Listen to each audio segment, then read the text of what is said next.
Hi guys, it's Amber. It is February 22nd, and if you see a black and white thing going across, it's because baby is right here. And if you hear her, she's just right here, just chilling. Yeah, just chilling. Anyway, so this is day 2 of the Bible in a year. I tried to record this earlier, but things got in the way, so I just figured I would redo it. So the verses are Genesis chapter 2, verses 18 through 25, Genesis chapter 3, Genesis chapter 4, verse 1 through 16, Matthew chapter 2, verse 1 through 18, and Psalms chapter 2, verses 1 through 12. Okay, so let's see here. The Lord God said, "It is not good for the man to be alone. I will make a helper suitable for him." Now the Lord God had formed out of the ground all the wild animals and all the birds in the sky. He brought them to the man to see what he would name them. And whatever the man called each living creature, that was its name. So the man gave names to all the livestock, the birds in the sky, and all the wild animals. But for Adam no suitable helper was found. So the Lord God caused the man to fall asleep into a deep sleep. And while he was sleeping, he took one of the man's ribs and then closed up the place with flesh. And it's Benny.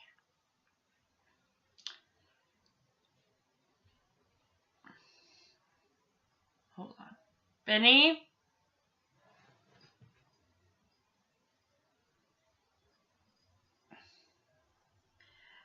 Benny?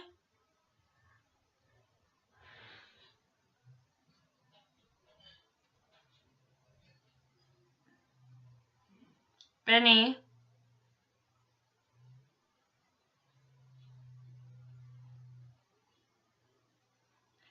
Anyway, sorry.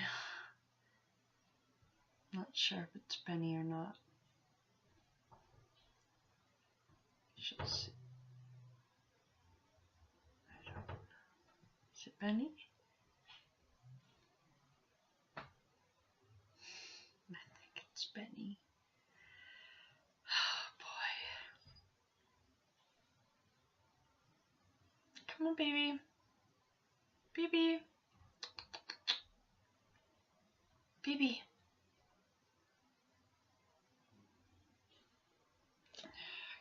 Hold on.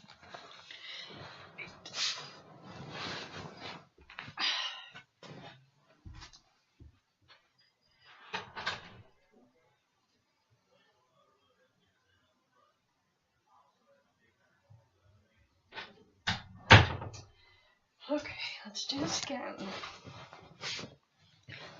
Sorry, but I'm not going to re-record. I'm just going to go with the flow. Okay. Let's see here. The Lord God made a woman out of the rib he had taken out of the man, and he brought her to the man. The man said, "This is now bone of my bones and the flesh of my flesh. She shall be called woman, for she was taken out of man. That is why a man leaves his father and mother and is united to his wife, and they become one flesh." Adam and his wife were both naked, and they felt no shame. The fall.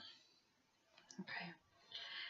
Now the serpent was more crafty than any of the wild animals the Lord had made. He said to the woman, "Did God really say you must not eat from any tree in the garden?" The woman said to the serpent, "We may eat fruit from the trees in the garden, but God did say, 'You must not eat fruit from the tree that is in the middle of the garden. You must not touch it, or you will die.'" "You will certainly not die," the serpent said to the woman, "for God knows that when you eat from it, your eyes will be opened, and you will be like God, knowing good and evil." When the woman saw that the fruit of the tree was good for food and pleasing to the eye, and also desirable for gaining wisdom, she took some and ate it. She also gave some to her husband, who was with her, and he ate it. Then the eyes of both of them were opened, and they realized they were naked. So they sewed fig leaves together and made coverings for themselves. Then the man and his wife heard the sound of the Lord God as he was walking in the garden in the cool of the day, and they hid from the Lord God among the trees of the garden. But the Lord God called to the man, "Where are you?" He answered, "I heard you in the garden, and I was afraid because I was naked, so I hid." And he said, "Who told you that you were naked? Have you eaten from the tree that I commanded you not to eat from?" The man said, "The woman you put here with me, she gave me some fruit from the tree, and I ate it." And the Lord said to the woman, "What is this you have done?" The woman said, "The serpent deceived me, and I ate it." So the Lord God said to the serpent, "Because you have done this, cursed are you above the livestock and the wild animals. You will crawl on your belly, and you will eat dust all the days of your life. And I will put enmity between you and the woman,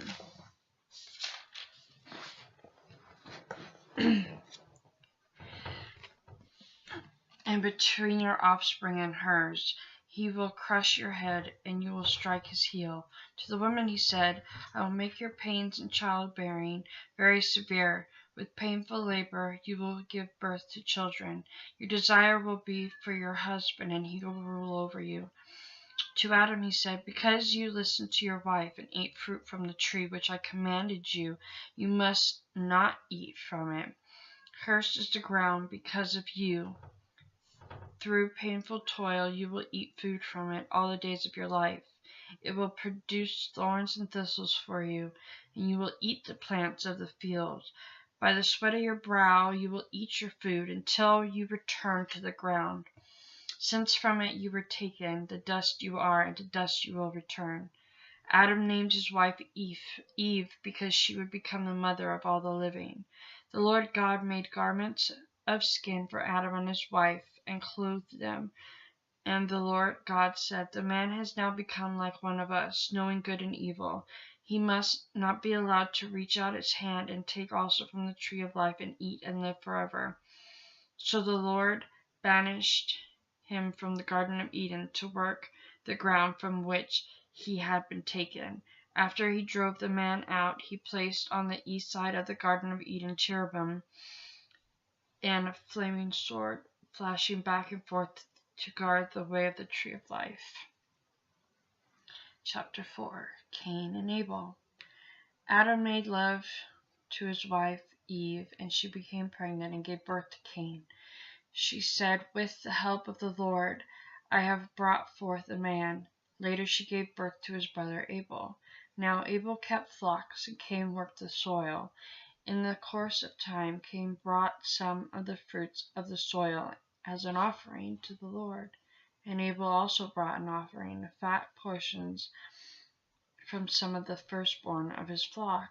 The Lord looked with favor on Abel and his offering, but Cain and his offering did not look with favor. So Cain was very angry, and his face was downcast. Then the Lord said to Cain, "Why are you angry? Why is your face downcast? If you do what is right, will you not be accepted? But if you do not do what is right, sin is crouching at your door. It desires to have you, but you must rule over it." Now Cain said to his brother Abel, "Let's go out to the field." While they were in the field, Cain attacked his brother Abel and killed him. Then the Lord said to Cain, "Where is your brother Abel?" "I don't know," he replied. "Am I my brother's keeper?" The Lord said, "What have you done? Listen, your brother's blood cries out to me from the ground. Now you are under the curse and driven from the ground, which opened its mouth to receive your brother's blood from your hand. When you work the ground, it will no longer yield its crops for you. You will be a restless wanderer on the earth."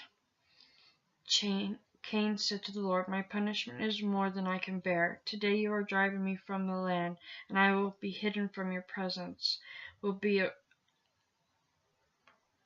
will be a restless wanderer on the earth, and whoever finds me will kill me. But The Lord said to him, "Not so. Anyone who kills Cain will suffer vengeance 7 times over." Then the Lord put a mark on Cain so that no one who found him would kill him. So Cain went out from the Lord's presence and lived in the land of Nod, east of Eden. Okay, so we're going to do Psalm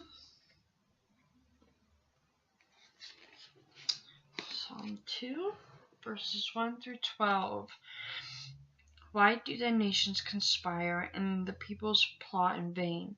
The king of the earth rise up, and the rulers band together against the Lord and against his anointed, saying, "Let us break their chains and throw off their shackles." The one enthroned in heaven laughs. The Lord scoffs at them. He rebukes them in his anger and terrifies them in his wrath, saying, "I have installed my king on Zion, my holy mountain. I will proclaim the Lord's decree. He said to me, 'You are my son.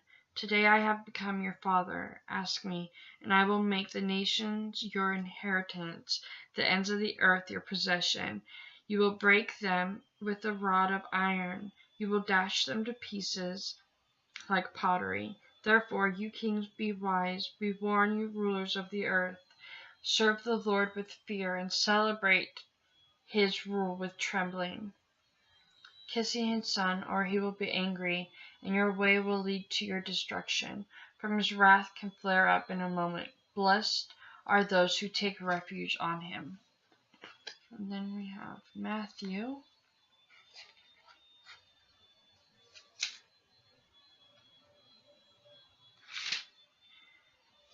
Matthew 2, verses 1 through 18.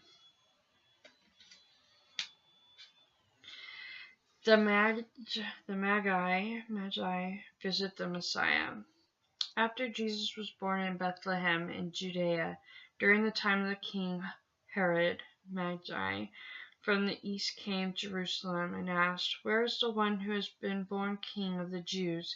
We saw his star when it rose and have come to worship him." When King Herod heard this, he was disturbed, and all Jerusalem with him. When he had called together all the people's chief priests and teachers of the law, he asked them where the Messiah was to be born. "In Bethlehem, in Judea," they replied, "for this is what the prophet has written. But you, Bethlehem, in the land of Judah, are by no means least among the rulers of Judea. For out of you will come a ruler who will shepherd my people Israel." Then Herod called the Magi secretly and found out from them the exact time the star had appeared. He sent them to Bethlehem and said, "Go and search carefully for the child. As soon as you find him, report to me, so that I too may go and worship him." After they had heard the king, they went on their way, and the star they had seen when it rose went ahead of them until it stopped over the place where the child was. When they saw the star, they were overjoyed. On coming to the house, they saw the child with his mother Mary, and they bowed down and worshipped him. Then they opened their treasures and presented him with gifts of gold, frankincense, and myrrh. And having been warned in a dream not to go back to Herod, they returned to their country by another route. The escape to Egypt. When they had gone, again an angel of the Lord appeared to Joseph in a dream. "Get up," he said, "take the child and his mother and escape to Egypt. Stay there until I tell you, for Herod is going to search for the child to kill him." So he got up, took the child and his mother during the night, and left for Egypt, where they stayed until the death of Herod. And so was fulfilled what the Lord had said through the prophet, "Out of Egypt I called my son." When Herod realized that he had been outwitted by the Magi, he was furious, and he gave orders to kill all the boys in Bethlehem and its vicinity who were 2 years old and under, in accordance with the time he had learned from the Magi. Then what was said through the prophet Jeremiah was fulfilled. "A voice is heard in the Ramah, weeping and great mourning, Rachel weeping for her children and refusing to be comforted because they were no more. And that is the end of today's readings. Today was a pretty good day.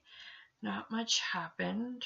We're watching the Harry Potter series again because Aiden hasn't seen all of them. He's only seen up to number 3, so we're rewatching them, which is perfectly fine. I'm wearing my Hogwarts pajama pants, and what else?